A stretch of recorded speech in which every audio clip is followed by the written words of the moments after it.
Everyone, hope you're fine and doing great. Today I'm here with a new video in which I will explain you about how you can enable the OTG option in your device Realme 9 Pro and 9 Pro 5G.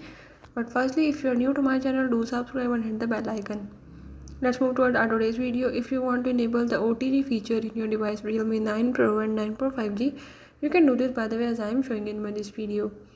Follow the steps and watch complete video and learn about how you can enable the OTG. Let's watch the video.